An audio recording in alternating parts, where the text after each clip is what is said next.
I'm 3 weeks out from my first Ironman, and for my training today, I'm gonna run a half Ironman.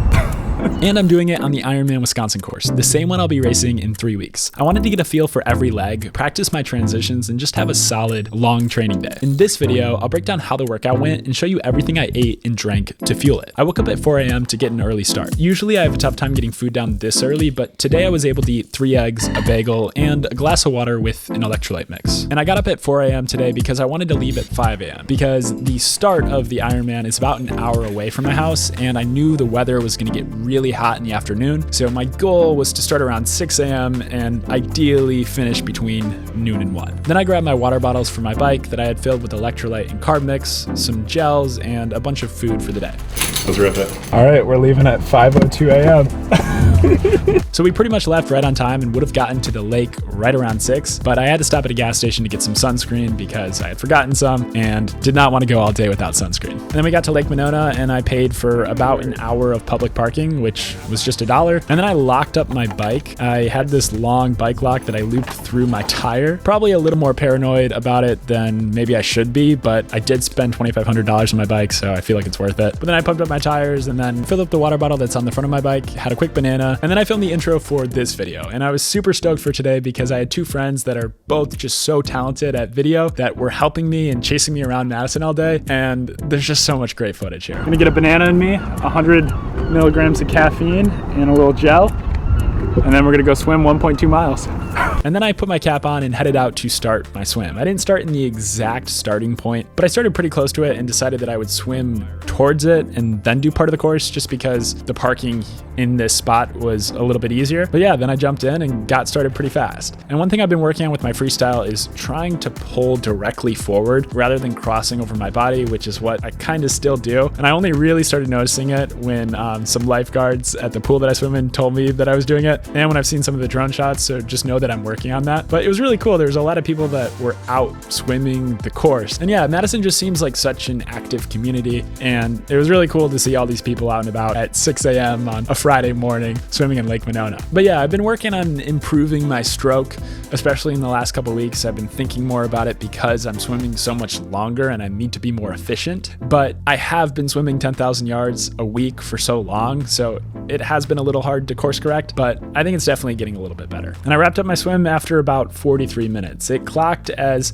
1,600 yards. I think this is pretty inaccurate, just given my heart rate and how fast I typically swim. And I think in general, you're gonna be a little bit faster in open water because you don't have to stop and turn around. But I think I just had a setting wrong on my watch, and now I have it on advanced accuracy. So hopefully in the future, my open water swimming will be accurate. But then I started my transition by unlocking my bike, dried myself off, put on both of my socks, and then I applied a very solid amount of sunscreen because I didn't want to get burnt like I did last time when I had a really long workout. And then I put my helmet on. I had a quick gel with caffeine, so this was 200 milligrams total of caffeine this morning at this point. And then I stuffed 3 normal non-caffeinated gels in my bike. And then I started the IRONMAN Wisconsin bike course on my bike computer, and then I headed out for the 56-mile bike ride. The beginning is a little bit dicey if you're on a triathlon bike, just because there were a lot of people running and biking. So it's kind of hard when you're going like 20-ish miles an hour, but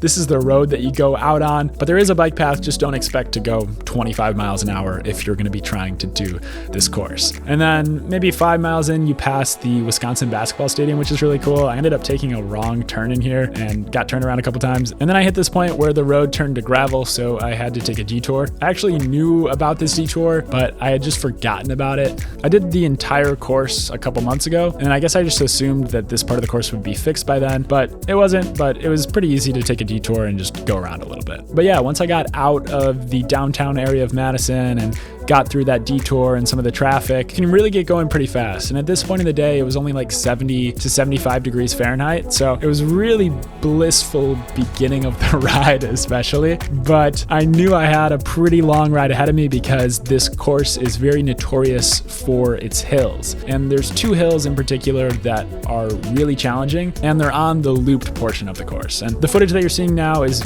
before I actually got to the looped portion, but there are still some pretty nasty hills that really do start to add up. Going at them one at a time, you don't really notice them, but as you continue to hit more and more hills, they start to get a little bit more challenging, and it kind of starts to weigh on you a little bit and definitely gets your quads burning pretty hard. But it is such a beautiful course, and it is a really fun course in my opinion, and I'm glad I had my boys with me filming because it enables me to show you so much more of the course than I can show you when I'm just filming on my phone. And it's definitely a lot safer for other people to be filming me rather than me taking a hand off my aero bars and filming myself. But yeah, for those of you that aren't like super into triathlon, the reason I am in this position is because it is slightly more aerodynamic, and ideally my back is pretty flat. Basically, you want to give the wind very little room to hit you, so you kind of want to stay as low as possible. And I also spent like $250 on a bike fit, which helped me optimize my aerodynamic position.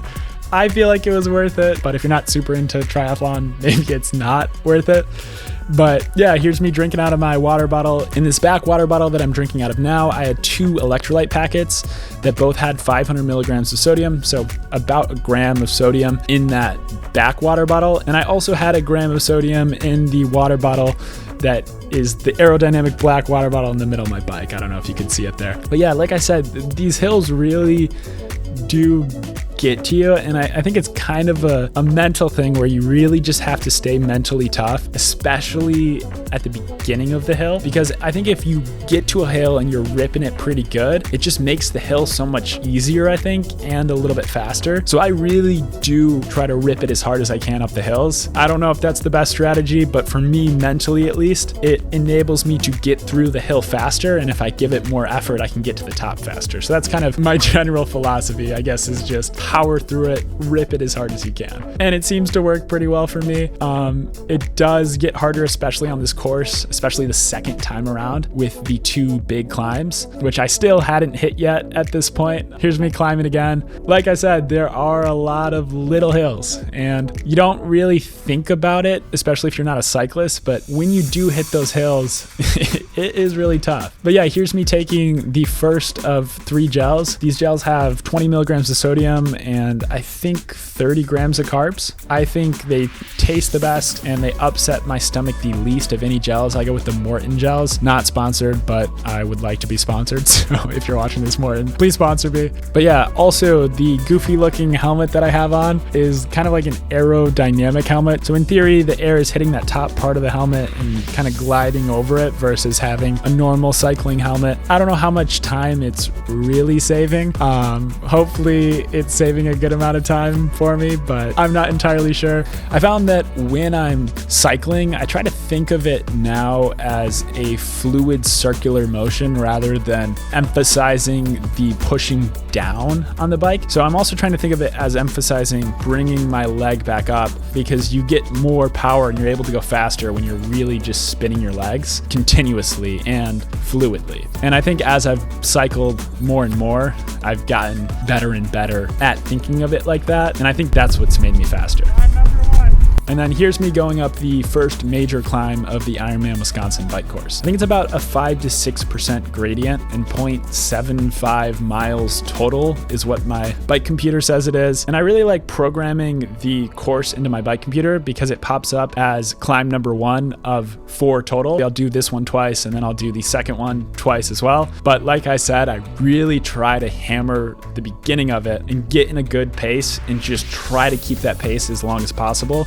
Obviously, I slow down a pretty decent amount as I go up, but I'm really trying to rip and hammer these hills just to get to the top of them, and then I can coast and then I can chill out a little bit. And there's also this cheeky little hill in between the first and second climb that is also kind of a crappy climb, and I don't know, it's just really frustrating and a little demoralizing because it's like, oh, it's not even one of the major climbs. Climb number 2. Let's get it. Here is me starting the second major climb, which I think is about 4.5 miles after that first one that I just showed you. And this one I think is a little bit steeper. I think my watch had it at like 6%, but a little bit shorter, maybe a half mile. But this one sucks a lot, I think, especially when you're doing the loop twice. I've done 2 training days where I've done the loop twice, and hitting this one on the second loop is really rough. But today it was relatively easy. I'm not gonna say it was super easy, but I got through it and I felt pretty decent after, which is really nice because it's an indicator to me that all of this hill work that I've been doing is really starting to pay off. And that's just a really satisfying feeling. And the idea that this race is just 3 weeks away now is just, man, I'm so freaking stoked for it. But yeah, here's me eating my 3rd gel, again, another 30 grams of carbs. I think the reason I do these really tough training days is that it helps me remove doubt in my head, and getting to the end of this bike ride especially and not feeling too spent comparatively to my first 2 Ironman 70.3s that I've done just feels really good. And I averaged 19.5 miles an hour on the bike, which I'm pretty stoked about because that is my goal pace for the Ironman in 3 weeks. And then here's me coming into the transition, and I was ready for a little bathroom break, a little half marathon. And I wasn't moving super fast with my second transition, but I got my running shoes on and I wore this racing belt because I wanted to put gels in the side part of it. And then I put my hat on. I re-upped on sunscreen again because you just can never do enough sunscreen. Gotta play it safe. And then I had a banana. And we just got a half marathon. That's it. The fact that I'm even contemplating doing a half Ironman as training is a very good sign, I would say. But yeah, I'm excited. Just start the run a little bit slower and hopefully get into a little groove. And then I got a cold sports drink at the gas station. And then I put away my bike water bottles and all the other random stuff that I attached to my bike. I've had a lot of people give me weird looks just eating a raw bell pepper. Let me know if you think that's weird in the comments below. Dude's in a gas station an hour from home eating a bell pepper like an apple and running a half marathon. That's great. With 2 guys that I met today and a month ago. Yeah, 3 weeks ago. Incredible use of free will today. Swimming 1.2 miles, biking 56 miles, and now I'm gonna go run a half marathon. And I took off work today. Just to do this. Hopefully that all jives in my stomach. And then I got started on the run. As per usual, I went out probably too fast. I think my first mile was an 8:35, and then I definitely slowed down quite a bit. And I also did the first mile like pretty much primarily in the sun. Eventually I got to this point where I was running through a neighborhood and it was a bit more shaded, but the beginning of that run was really rough and it was really starting to heat up. And I was just trying to be ultra cognizant of my body and trying to stay cool because I've raced a half Ironman in a really hot day and that was pretty rough. And then randomly, I think someone got mad that we were filming and skirted out in front of the car and me. But then he just let us go past. I was a little nervous that he was coming after us for a second, but turned out to be completely fine. I'm not sure why that happened, but I think in general we were trying our best to kind of keep the car on the one side of the road that I was also running on, or just making sure that nobody else was coming out in front of us. And I think we did a pretty good job with that. But yeah, then I wrapped up like the first 5.5 miles or so and had to come back to the car to re-up on some water, just take a little break and also use the bathroom. The heat was definitely getting to me and I think I was slightly dehydrated. I think I definitely should have had more fluid on the bike, but I didn't. So I tried to get some more fluid in me, and then I re-upped on sunscreen again because I didn't want to get burnt, and I decided to take the top part off of my tri-suit and then again did more sunscreen. After a couple minutes, then I headed out for the rest of my run. All right, I'll start running that way and then I'll be back through here. Okay, cool. A big reason I did this today was to stack proof that I am who I say I am. In the past, I've struggled with self-confidence. I never fully believed I could take on goals like this, but I learned that consistency kills doubt. Showing up again and again and again, especially when you don't see instant results, proves to yourself that you're reliable. I didn't get confident because I got big muscles. I got confident because I showed up to the gym 6 days a week for 4 years. I made thousands upon thousands of small decisions to choose the healthier option. Decisions that no one saw except me. I didn't get confident because I hit 50,000 subscribers. I got confident because I kept posting and creating when it wasn't working. What really changed everything for me was this mindset. The only thing you truly have is right now. And all you have to do is take one step today. It doesn't have to be big. It doesn't have to be loud, but it has to be a step because those steps compound. And one day you'll be moving way faster than you ever thought possible. Why do you keep telling yourself that you're not ready or that you can't do it? You need to remind yourself that you are exactly who you say you are by committing to you. and that voice will start to fade. Henry Ford said, whether you think you can or think you can't, you're right. You become what you believe.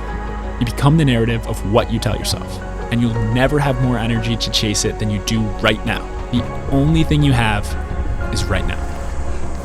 Oh, that was a tough one, man. Thank y'all for coming. Appreciate y'all. Dude. I didn't get quite to 13.1. It got to a certain point where it was like, am I doing this for the YouTube video or am I doing it for the training?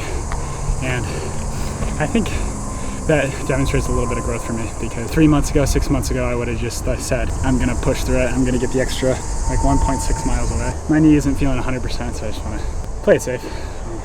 Still got 11.4 miles, and remembering that I do have an Ironman in 3 weeks, I think is important. But it was still a really solid workout. I felt good the whole time, mostly. I feel pretty solid right now, and just a little shy of an half Ironman. I appreciate you boys for showing up. That was fun. I want to get some lunch.